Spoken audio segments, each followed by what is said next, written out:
Assalamualaikum warahmatullahi wabarakatuh. Berjumpa kembali dengan mata pelajaran ilmu pengetahuan alam,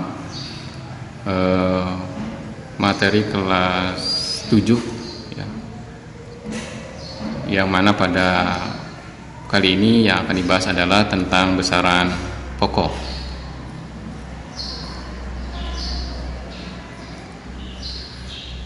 Kemudian buku sumber yang digunakan adalah buku ilmu pengetahuan alam yang diterbitkan oleh Kementerian Pendidikan dan Kebudayaan revisi tahun 2017. Adapun tujuan pembelajaran pada kesempatan kali ini adalah yang pertama, setelah mempelajari materi ini, peserta didik diharapkan dapat menjelaskan pengertian besaran pokok.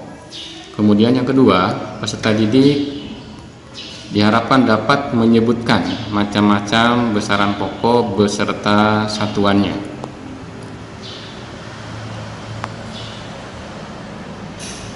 Kita mulai dengan besaran pokok ya. Nah, besaran pokok adalah besaran yang satuannya telah didefinisikan. Nah, adapun besaran pokok itu terdiri dari 7 ya. Yang pertama panjang, satuannya meter, kemudian dilambangkan dengan huruf M kecil ya. Kemudian yang kedua massa, satuannya kilogram, dilambangkan dengan kilogram kg. Kemudian yang ketiga waktu, satuannya sekon, lambangnya huruf S kecil. Yang berikutnya kuat arus ya, satuannya ampere. Kemudian lambangnya huruf A besar. Kemudian yang berikutnya suhu, satuannya Kelvin. Kelvin bukan Celsius ya.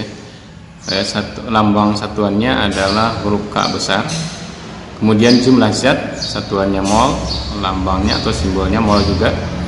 Dan yang terakhir, yang ketujuh adalah intensitas cahaya, satuannya kandela, disingkat CD. Nah, yang keenam dan ketujuh ini nanti biasanya dijumpai di mata pelajaran di SMA ya, mungkin di kimia atau di fisika.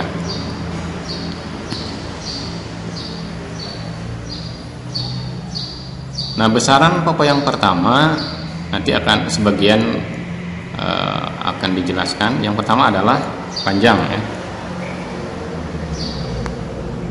Panjang itu merupakan jarak antara dua titik ya. Kemudian satuannya yang secara internasional adalah meter ya.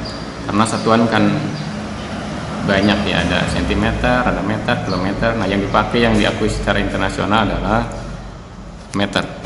Nah, contoh alat ukur panjang ya yang sering dijumpai sehari-hari terutama oleh siswa mungkin itu adalah penggaris. Ini digunakan untuk mengukur benda yang tidak terlalu panjang ya. Contoh penggunaan penggaris misalnya ini untuk mengukur panjang sebuah pensil ya.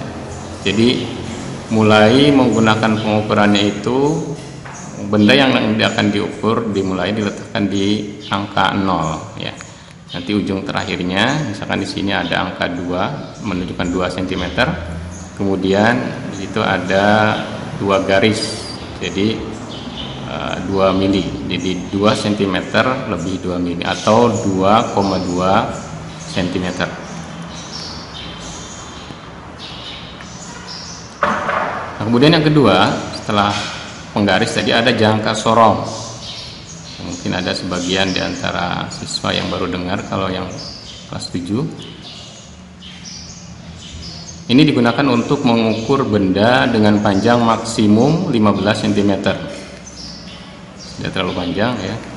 Kemudian dapat digunakan juga untuk mengukur ketebalan kawat atau pipa, diameter luarnya maksudnya, dan mengukur diameter dalam sebuah pipa atau botol.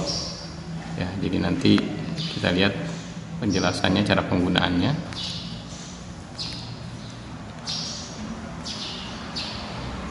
Nah, ini gambarnya ya, gambar jangka sorong. Ada 2 skala di situ ya.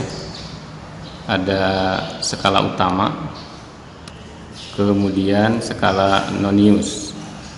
Nah, di bagian atas itu untuk mengukur diameter bagian dalam sebuah benda yang berbentuk lingkaran, misalnya gelas ya, pipa. Kemudian yang bawahnya, rahang bawah ini, yang ujung ini yang rahang tetap, yang satunya rahang geser, bisa digeser-geser ya. Nah, bendanya disimpan di sini ya. Kemudian bisa mengukur panjang benda atau mengukur diameter benda bagian luar ya, misalnya kelereng juga bisa diukur diameternya, dijepit di sini. Kemudian nanti angkanya menunjukkan di skala utama yang di atas ini, yang di bawah skala Nonius. Kemudian ada di ujungnya sini, itu digunakan untuk mengukur kedalaman sebuah benda. Artinya kalau benda ada lubangnya, misalnya dalamnya sebuah gelas. Nah, ujungnya ini digunakan untuk mengukur kedalaman sebuah benda.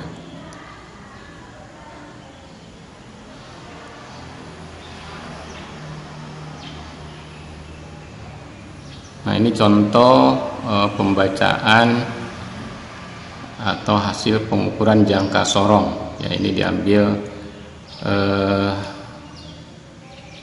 bagian angka-angka di jangka sorong yang menunjukkan skala utama dan skala Nonius. Yang bagian atas ini skala utama, yang bawah ini ada angka 0, 5, 10 itu skala Nonius. Cara membacanya ya, yang pertama dilihat angka di depan angka 0 pada skala Nonius. Ini angka 0 skala Nonius. Di depannya atau sebelah kirinya itu ada angka yang terakhir ya, ada 0, 1 dan ada 1. Yang terakhir dimulai dari kiri ada 0, ada 1. Yang satunya yang sebelum angka 0 ada angka 1. Nah, kemudian setelah angka 1 ada berapa garis di sini itu ada 1, 2, 3, 4, 5, ada 5. Maka ditulis di sini adalah 1,5 cm maksudnya.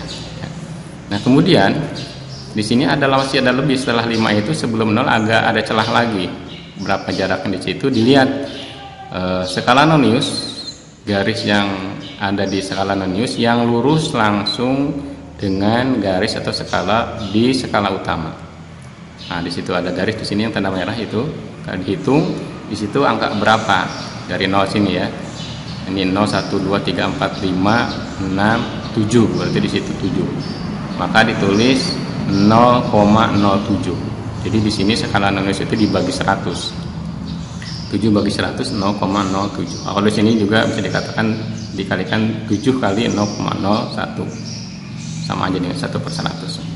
Jadi hasilnya 0,07. Hasil akhirnya digabungkan antara skala utama dengan skala Nonius. Maka 1,5 ditambah 0,07. Maka hasilnya adalah ini 1,57.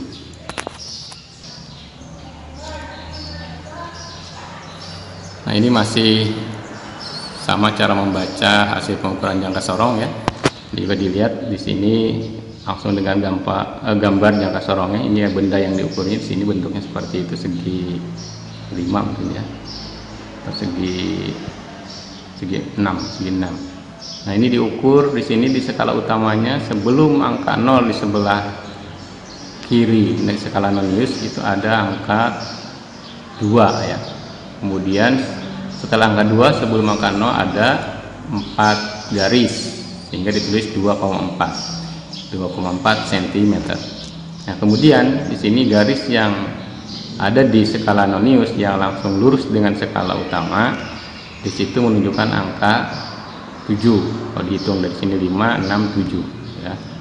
Maka di situ ditulis 0,07. Kemudian dijumlahkan 2,4 ditambah 0,07, jadi hasilnya 2,47 cm ya.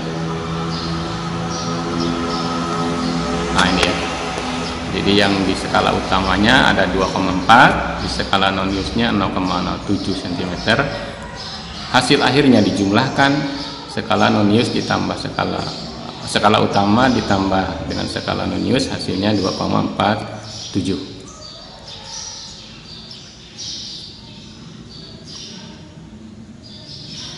Nah, ini soal nomor 3 atau cara pembacaan soal nomor 3. Ini gambar seperti ini ya. Dilihat di sini angka 0 skala nonius, di sebelah kirinya ada angka 3. Nah, berarti ditulis pertama 3. Kemudian setelah 3 sebelum 0 ada satu strip, maka ditulis 3,1 cm. Nah, kemudian garis di bawah di skala nonius yang bawah ini yang lurus dengan garis di atas di skala utama adalah di sini nih. Nah, kalau di sini 5 berarti 4, 8, 9. Jadi jatuh pada angka 9. 9 bagi 100 jadi 0,09. Nah, dijumlahkan hasilnya 3,19. Yang berikutnya alat ukur panjang adalah mikrometer skrup. Nah, biasanya digunakan untuk mengukur ketebalan benda, diameter kawat, dan lain-lain. Kemudian ketelitiannya, sebuah mikrometer skrup ini bisa mengukur mencapai 0,01 cm. Nah, ini alat yang bisa mengukur panjang suatu benda yang sangat kecil, sangat tipis, kertas atau kertas uang itu bisa diukur dengan alat ini, atau 0,01 mm ya. Ini mikrometer skrup.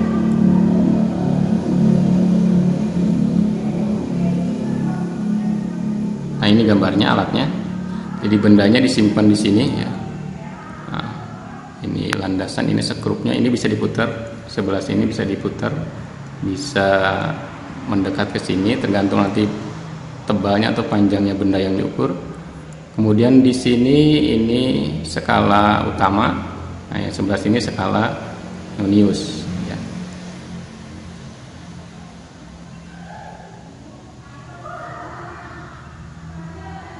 Nah, sekarang cara membaca hasil pengukuran mikrometer skrup. Nah, ini misalnya ya. Dilihat caranya, dilihat di skala utama ya. Berada di sebelah kiri skala nonius di sini. Di situ ada angka 10 ya. Kemudian ada garis setelah 10, satu lagi 11 berarti ya. Ini satu strip ini 1 ya, 1 mili. Jadi 5, 6, 7, 8, 9, 10, 11. Kemudian setelah 11 itu di bawahnya lihat itu ada satu garis lagi. Itu setengahnya. Jadi 11,5 ya. 11,5 mm. Di skala utamanya dari itu adalah 11,5 mm. Kemudian di skala noniusnya dilihat garis di skala nonius ini yang lurus dengan tengah-tengahnya skala utama ini ya, itu pasnya di angka berapa. Nah, kalau di sini 10 kita hitung 10, 11, 12, 13 berarti ya, 13 berarti 0,13 atau 13/100. Nah, ini 0,13 mm ya. Nah, ini kalau digabungkan maka 11,5 ditambah 0,13 mm sama dengan 11,63 mm. Itu 3 ya. 11,63 mm. Selanjutnya contoh cara membaca hasil pengukuran mikrometer skrup yang lainnya. Nah, ini misalnya gambarnya. Di situ ada angka 4 di skala utamanya yang paling kanan. Kemudian ada garis lagi ya, berarti 4. Ditulis di skala utamanya berarti 4,00 mm. Kemudian garis yang lurus dengan garis bagian tengah skala utama ini adalah angka 30, berarti 0,30. Ditulis 0,30. Kalau digabung dijumlahkan maka 4,30 mm ya.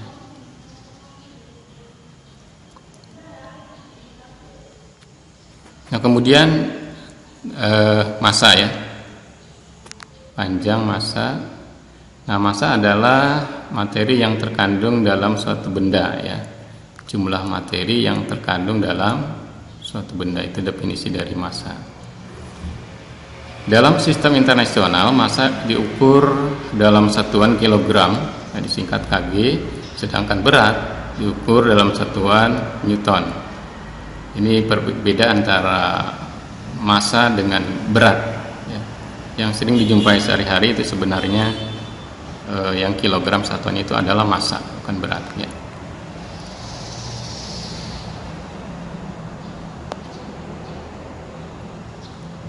Massa suatu benda dapat diukur dengan menggunakan neraca ya. Ada neraca lengan, ada sedangkan nanti macam-macam neraca, ada yang timbangan untuk di pasar misalkan ya, yang kalian sering jumpai. Kemudian kalau berat itu diukur dengan neraca pegas, beda nanti ya.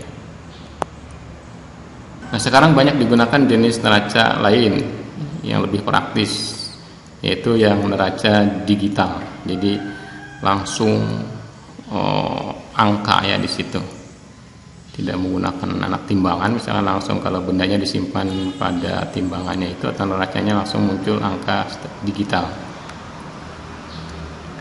Kemudian pada neraca digital, hasil pengukuran massa langsung dapat diketahui karena muncul dalam bentuk angka dan satuannya, itu yang lebih gampang.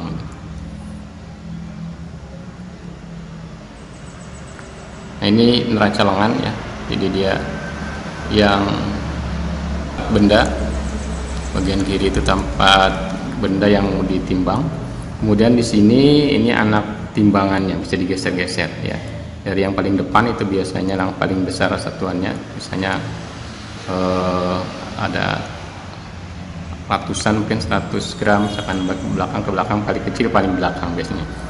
Ini nanti dengan cara digeser-geser sampai antara sebelah kanan dengan kiri ini seimbang ya, seimbang cara penggunaannya.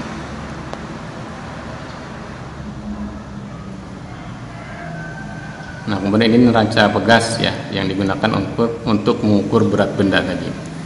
Ya. Ini bendanya semua di sini. Nanti ini kayak per ya, dia akan ketarik ke bawah, akan menunjukkan angka di sini. Ya, satuannya ada newton, satuannya itu untuk satuan berat, nanti ada angka di situ.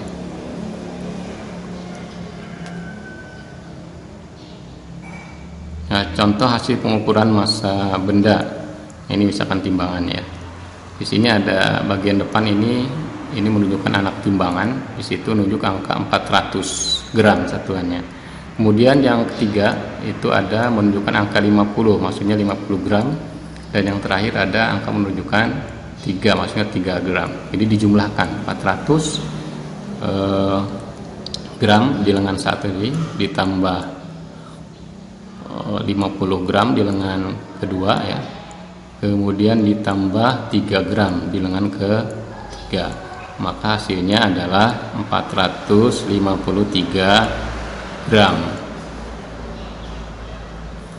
Kemudian besaran pokok waktu ya, satuannya di dalam internasional adalah detik atau sekon ya.